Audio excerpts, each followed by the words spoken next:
I'm not really an event person. I don't really need to meet or connect with anybody. You might be that way. That might be what you say to yourself. That might be the story that you believe. But as soon as you get in the room and some people are speaking the language that you don't get to hear often, but you've been thinking, you turn into such a different person.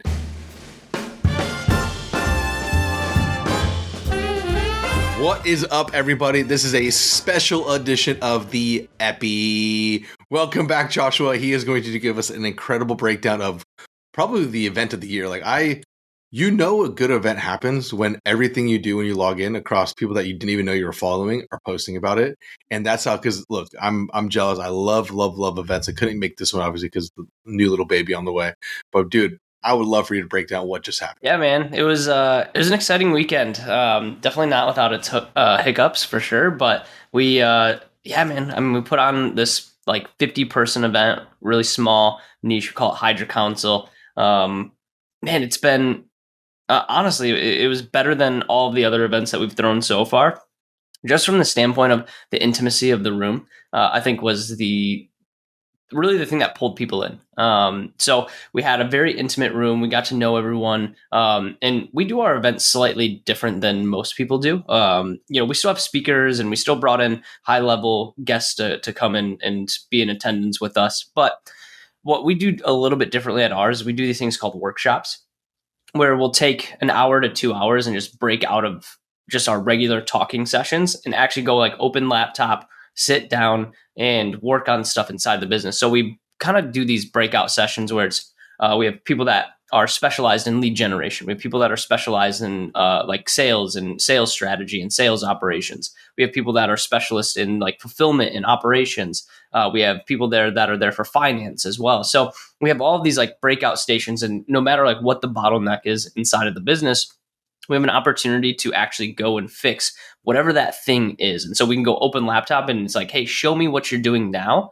And then let's go ahead and jump in and actually fix that. So dude, we were helping people. We changed one dude's entire sales system while he was there. He was charging a local lead gen guy $1,300 a month or so for his services. We're hey man, you got to start charging at least $2,000 for this service. One, for it to financially make sense, but also it'll probably make it easier for you to land deals being at this price range. And he went back literally 3 days later and he landed a deal from it. But we changed his entire sales system, got him new sales process, all of that, all within 2 days of the event. And pretty much overnight, he went home and landed a deal. I was like, let's go, dude. It was exciting. So that was kind of the gist of the event. I'm completely rambling because I'm so excited about it right now. But that was kind of the concept of the event. Is we actually get to physically work on other people's business in the room live with them. So that was the big differentiator this year. I talked about this a lot on the event stuff, and especially as you're doing yours, because this is year 2, correct? Year 3, yeah. So the first year was tough, man, because I mean, I couldn't give tickets away. No one knew who we were. It was still good. We were very fortunate. We had a couple really high level speakers at that one. But your first event is always who are these guys? What are they doing? So I think we made maybe 60 shekels. Yeah, $7,000-8,000 on a 30-40 person event. Didn't make that's how much revenue we generated. We didn't make any money on that event. We definitely lost money. And then after that, people were oh shoot, this is a pretty good event. And then the next year, more people came. There was more stuff said about it. We got more content. And this year was our biggest one to date, which this will be the biggest we do. We're not going to go big event style. We want to keep it 40 to 60 people. That is such a sweet spot as far as people in the room. Everyone gets to know each other. There's no and this is no shade at any other events, but traffic and conversions this year was a really good example of man, it's just there's so many people and it's so hard to be relational. Everything kind of feels a little transactional when you talk with people of okay, what do you need? This is what I need. And you're trying to land deals or whatever. So it was so awesome because of the depth of relationship that we got with each individual participant. And actually being able to work on people's problems. That's what I love about this event, is that we're not just speaking at you. We're not getting up on stage and be this is what you should do. It's more of a, hey, we're going to work alongside of you during this event and actually open up some bottlenecks for your business. So that was like, man, like hopefully I sound excited about it, because it's like, man, it was such a fun event this year. We fixed so many problems in so many people's businesses, and like it felt very impactful. Well, I want to spend a little bit of time on just the value and the benefit of going to events or just hosting an event, because I mean I'm a decade in on events. I do 3 to 6 a year, whether it's my event or I'm running or hosting other people's events.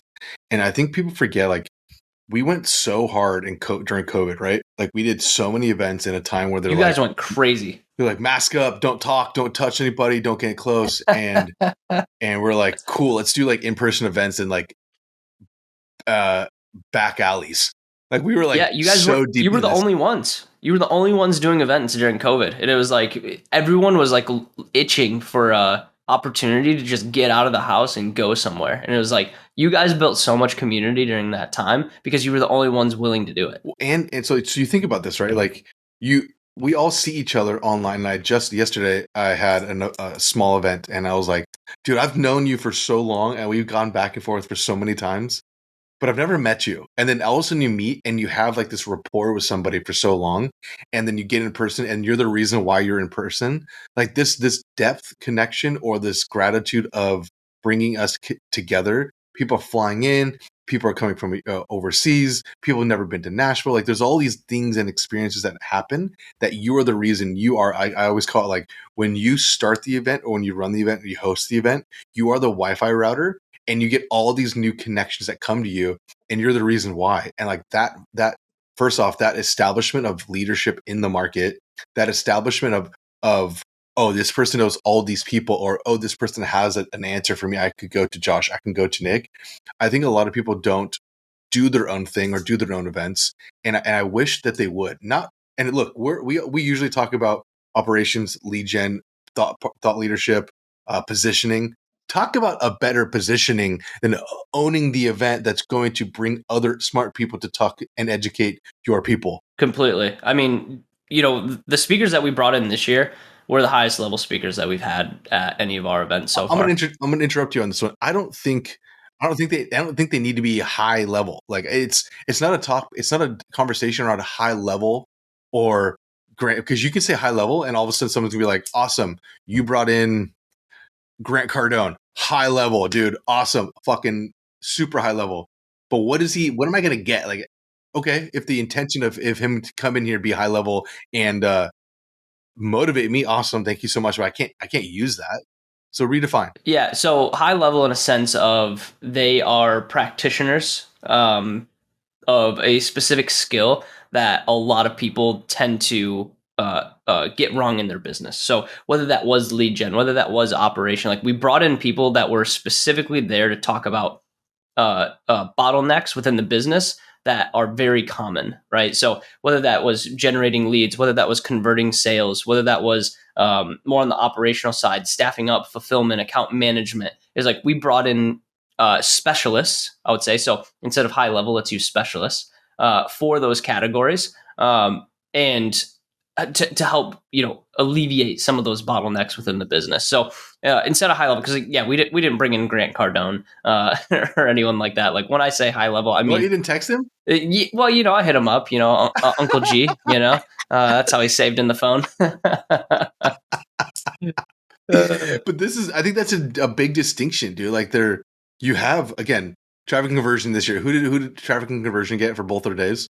Damon John, John, and then who else? Brunson. Yeah. Well, it's crazy because you're not even going to speak to those people. Those people are going to be kind of in and out, And it's like, what's great is like our speakers, they stuck around for most of the event. Like a couple of them had to jet a little bit early, but for the most part, it's like if you wanted FaceTime and like actual talk time with these people, they were there for it, and they stuck around, and they did the whole shaking hands and actually have a conversation with you after the event. And that's why I love these small intimate events, is because if I can curate a room of like really good speakers and people that are kind of aspirational in the space, like we had like Taylor Welch there, we had Ashton Shanks there, who else, like Judge Graham, who sold his agency for over $400 million. So it was like you had the opportunity to like break bread with these people, which was a really cool opportunity that normally, people don't get. So, and being in that small room, you have almost instant access to those people. No, it was cool. I was like looking at like as all the videos were being posted, I was looking at like, who did I know? Who did I see? Mm-hmm. Ray was there, right? Of course, Ray was there. Ray was there, and then Ray. Zeb was there. Zeb is a former structured guy. Yeah, Zebulon. Yep, love Zeb. Great dude. Shout out Zeb. It was really cool to see. Yeah, shout out. Zeb's a good dude, man. Means well building. Really cool guy. So that's like the event, like why it happened, why you do it. It allows us to get closer to sponsors, right? That's cool. Like that helps us. We got Go High Level, and that ClickUp came through for you, right? Those two big names for you. Yeah, GHL, not ClickUp though. ClickUp is trying to become more profitable, I think. And so they're like kind of pushing the pause button on events, I think, right now. But Go High Level, man, they were like, "Yep, we're there."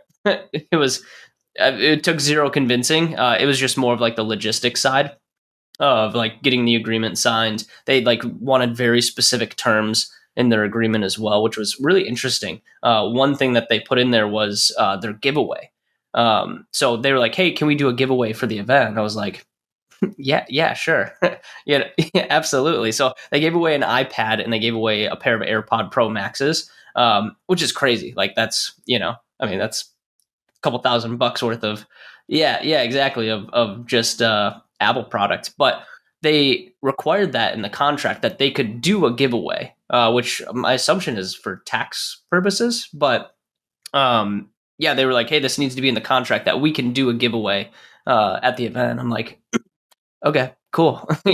As like just like adding a little line item in there. But that's the part that took the longest, was kind of going back and forth with them. That was probably a 6-week process of like, they said, "Yep, we're going to do it." And then we had to keep going back and forth. And like our agreement for it was, I mean, brother, like they could have walked away probably at any time. Like it wasn't stamped by a lawyer or anything. It wasn't anything intense. But it was just kind of interesting to see how they move and how serious they were about having very specific terms in their agreements. So it's good experience. It's good. Like that's a rep and a half. Okay. I just wanted to get the background of like why you did it, why you're going to continue to do it, what you love about it. And then I was curious because obviously you have a room of agency guys and girls, and you do cover a various amount of topics. Was there some things that like stood out that like, okay, this shit kept coming up? Not just the talks. I guess you can start like, what was the one talk where they got the most questions? Because in an event, when the most amount of questions or conversation happens around a specific talk, then clearly the room wants this enough for them to speak out. What talk was that for you guys? there was a couple of them. The first one that I'll speak on, and probably the most impressive person to me there this past week was, do you know Taylor McMaster? No, I don't. I should. Yeah, Taylor McMaster. She is out of Canada. She runs an account management firm that places account managers inside of agencies, essentially. Interesting. It's a very interesting model because it's not a placement. It is her team. So she has like a team of like 50, and a majority of them are account managers, and they're like account manager mercenaries, essentially. And they'll come into your business, and it's like they're her team, they're trained by her, and they are excellent. A lot of our clients actually work with her, and they just rave about her service, and she's grown this business exponentially. And she came in and gave us a crazy good talk on account management, and everybody was just glued in on just like client success, how to make sure you're retaining clients long term, like little tiny hacks, and just like the client relationship process that is going to extend that lifetime value with that client and decrease your churn rate. Man, I love talks like that because you know me, like I'm much more of a lifetime value. How do we keep clients around? Not how do we bring more clients into the ecosystem, but how do we, take our clients, have them pay us more, or be able to expand some of that revenue into other services as well. So that one by far for me was like, yeah, like this is the language I like to be like to speak when it comes to like events. Outside of that, I mean, we had Judge there. Judge was talking a lot about valuation of agencies. When someone has exited for multiple 9 figures, I mean, brother, yeah, like the room is so fixated on this dude. Everybody's leaned in. He just brings such a different energy when it comes to like his conviction. His conviction is so insane that you're just like, yeah, I believe everything this guy's saying. He comes in, he has his cowboy hat on, he's got his boots on. He comes in there and he just, I mean, just lays down the law. Essentially, he's big Texas dude.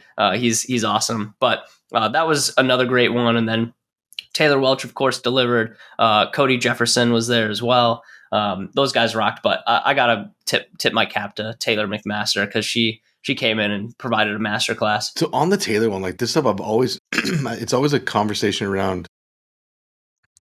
You hire a mercenary, you hire a loyalist, or sorry, a mercenary or a nationalist. Nationalist is someone that's like, I'm ride or dying with you. Like, I'll do what I need to do. I'm in the company. You got me. Mercenary comes in, they're skilled assassins. They know what they need to do. They know where they need to be, but you don't own them. Correct. Or I mean, you don't own anybody, but like they aren't yours. Like you can't tell them you need to work these hours or change it. And an account management, at an account management level, if you lose an account manager, that's usually 9 out of 10 times having the relationship, isn't that dangerous? Like, isn't the person that holds the relationship of account management that isn't yours leaves? Yeah, they can leave even if they are yours, but having an outsourced person do that, where is that? And that's a thing. I think it's one of those opportunities where she catches agencies at this like pinnacle of, man, I don't have time to train up an account manager and like get someone into KPI, or like my hiring pipeline is really poor. I don't really have anyone to fill this spot. And I think people potentially look at this in her company as kind of like a band-aid to start, but it's so good and they do such a good job that they're like, huh, this is actually working really well, and it's actually working better than anything I've done before. So I'm going to stick with it, and we're just going to keep working with this person. And brother, I'm not kidding. Like some of my clients that were there, they raved about what they do. And so with that being said, I think it's one of those things where it's like, I think if someone tries it, the people that try it, they're like, yeah, we're just staying around because it's that good. And it's like when you have a good product and service, like she's grown so much in the past year. It's crazy. Like she was telling me about their internal operations. Her and her husband work like 4 hours a week right now inside of the business. Damn, it's that smooth. Yeah, she's like, it runs on autopilot. It's like we have it dialed in. It's like they do one thing and one thing well, and it's account management, and like they're the best at it. And I'm like, dude, you're speaking all my language. Like you're niche down. You're providing like one specific service, and you guys are just absolutely elite and lethal at it. I'm like, that's what it takes to build a great business. I would love to have her jump on with us and just like ask questions and go through a bunch of these things, because even if we did a live with her, she'd be a weapon. She'd be a weapon for a lot of us to kind of understand and get better at. For sure. Obviously, Judge is like all time, and anybody that sells for any of that time, everyone talks about like valuations, like, oh, things have passed, like that's not here, it won't happen. Dude, if you have a good business, someone's going to come gobble it up, especially in the agency space. If you have good talent, we've been on that path for quite a while. Like, how do we move? How do we have conversations with it? And so when you have someone that comes with this big stick that talks about, here's what we just did, or here's what happened for us. This dude's set for life, building a thing that we all kind of love. Like we're in this game. At least I hope so. We're in this game to make major differences in other people's businesses, impact like our immediate society. We're doing a lot of local stuff, and to make good money. Like that, those three things are usually the reasons why you're into it. Maybe it's stronger in one of the other ones than not obviously strong across all three. But when you have someone like this that comes through, the room lights up. So that was super cool for him to come through and have conversations about this stuff. Yeah, I've been trying to get him for the last 2 years. So our first two, I was like, hey, Judge, come out. He's like, nah. He's like, I'm good. He's super low key. Like he has a few businesses he sits on a board seat of, but outside of that, he's like just raising his kids and playing dad pretty much. So he was like, nah, I'm not doing it. Nah, I'm not doing it. But I'm telling you, man, third time's the charm for most people. I asked him to come out, and he was like, all right, like I'll do it this year. And brother, it was worth asking and getting those no's the last 2 years to get a yes. Did this he year. enjoy it? Because do you think he enjoyed it? Brother, he was on fire. Yeah. So he used to run. So fun story about Judge. He was my first ever like agency mentor. So this was back before I knew like coaching programs, mentorships. He used to run this small niche event just like we did called Burn the Ships. And this is where I got the idea for it, is because I loved these events so much. We used to fly out to Dallas. He would host them at a place called the Texas Gun Experience. And it was like, brother, my ticket was like $1,200 to go. And it was a full weekend, food. They would have the event venue set up for you. It was a 2-day event. You got a ton of one-on-one time with these guys, and they would do these workshop sessions where they're like breaking down your market leader positioning, they're breaking down your lead gen systems, and they're helping you like implement all this stuff live with you. And then after, you would go into this massive gun range and just shoot all of these weapons, brother. I think I shot probably $1,200 worth of ammunition while I was there. Like, they weren't making money on this at all. They were just doing this out of like the kindness of their hearts. And I remember those events so vividly, and they eventually stopped doing them just because I think they got busy with some other stuff. But I was like, man, we have to like continue this culture of like putting on really cool events, getting a group of people together, and then working intimately on the business. But like, that's where the ideas generated from for Hydra Council was actually this Burn the Ships event. And I went to that event 3 or 4 times with the agency, then my consulting business. And I tipped my hat to Judge, because he was the person that showed me a lot of the inner workings of like building a really great niche business that can scale effectively, can get lots of clients, but also fix very specific problems in business. Yeah, this is, again, I miss it so much. Like, events are a lot of the reasons why I do things. And I have, like, even right now I'm planning one for September, and there's going to be one that goes off for the Geek Out crew up in New York that I'm not involved in, but because it's more of like affiliate and lead gen stuff. So James and team got that on lock. But I know next year, once life calms down, that we're going to be popping this off, because there's just nothing more valuable. And those of you that are like, I'm not really an event person, I don't really need to meet or connect with anybody. You might be that way. That might be what you say to yourself. That might be the story that you believe. But as soon as you get in the room and some people are speaking the language that you don't get to hear often, but you've been thinking, you turn into such a different person. And I it's funny because I saw your post right after, like, thoroughly drained but thoroughly thankful, and then like you needed like a day for yourself. And that's what happens. Like, dude, your love tank, your energy tank completely depletes, and then you're filled up and you got a little bit more expansion from when you first started. That to me that's it. Like, that's why we do what we do. Can I tell you why this event was a nightmare this year? I would love that. I was waiting for you to do that, so give it to me at the end. So brother, so I went to Denver the weekend before. Yeah, to meet with Nick. Yep, to meet with Nicholas. And I think you know this. I have one of the most fragile backs in the world. I don't know what my deal is, but I had done something to it the day before I left for Denver, got on a 3-hour plane ride, was in just insane pain, and then decided it would be a great idea to climb up a 3-mile hike, 1,500 feet in elevation, to like one of these mountaintops. Brother, it put me in such a horrible spot. For the first day, I was walking around completely hunchback. Like, I couldn't stand up straight. I was in so much pain on day 1 of the event. And then, dude, my wife, just an absolute champion, by the way, calls a teledoc for me. She's like, hey, you're going to talk to this guy. In the middle of the event, I'm talking to this teledoc. He gets me like a prescription for like a steroid and anti-inflammatory. The next day, just completely patched up, good to go. Like, it was crazy. It was like overnight. My pain went from like a 9 to a 2. And you could just tell, like, I was not in a good spot in that event. Like, I was walking around hunchback. My spine was looking all messed up and stuff. But somehow, by the grace of God, just completely bounced back from that and got in a position of having energy again, and still brought it. So it was like the worst event ever, but also the best event ever, because I was like in so much pain, but everyone was having such a good time. So it worked out though. I wish you would have just fully committed to like a walker, fully committed, and just like decked out like Hydra, or like a full cane that's just is like Hydra Council, and it's just a giant skull that you're just carrying around. It's got like a little sword. It's like a sheath sword. Oh my God. You're just like, guys, I've been breaking my back to get this event to where it needs to be. You could have leaned in so hard, but oh, dude, shout out to wife. Sure.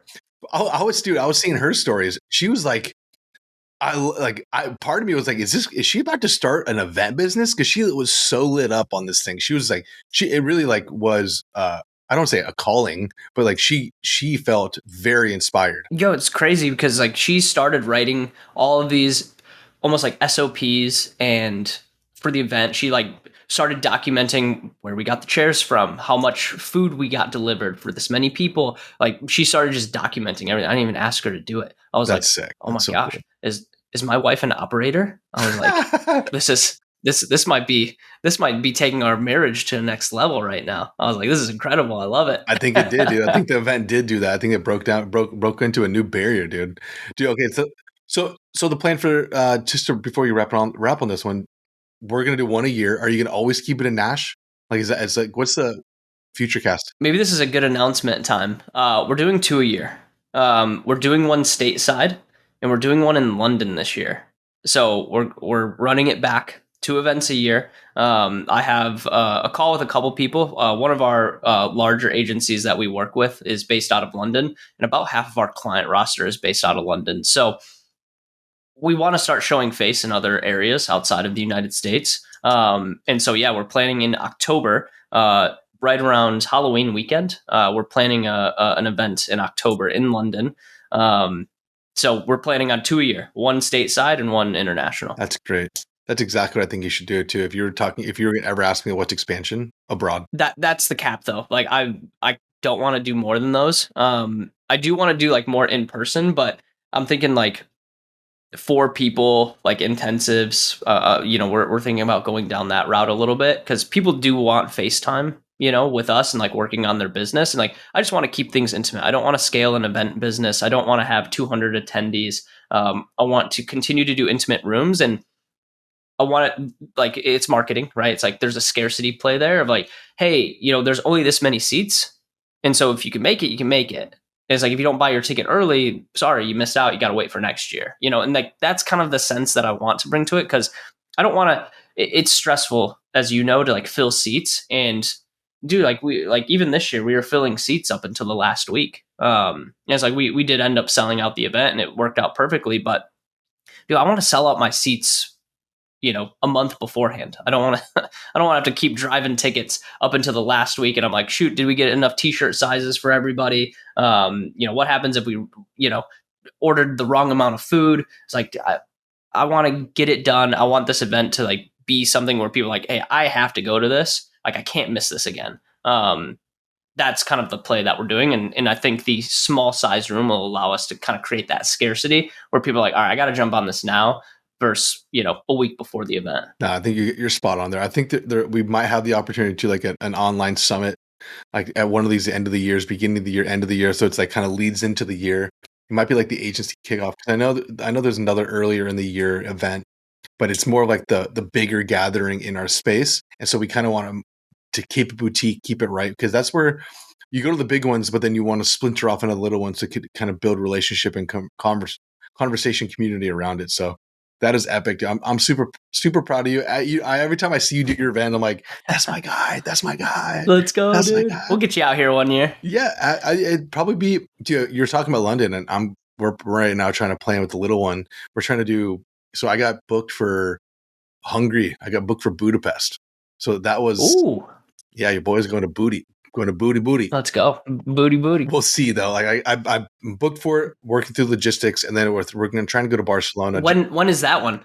Affiliate World is September 23rd, 24th. Okay. But then we're trying to go from either around that time I come back and then we get ready to plan because my birthday is October and we're trying to, that'll be long enough for 6 months where Kingsley's in a place where he can travel and he can move. So we might do a Barcelona trip in Portugal. But if I'm over there in October, it might make sense to hop, skip, and a jump over to London. For sure. To London. I think that's it. We'll call the Epi at that point, right? Yeah, for sure. That's great. That's a good. We've been hustling, man. Like both of us. Like you have Kingsley.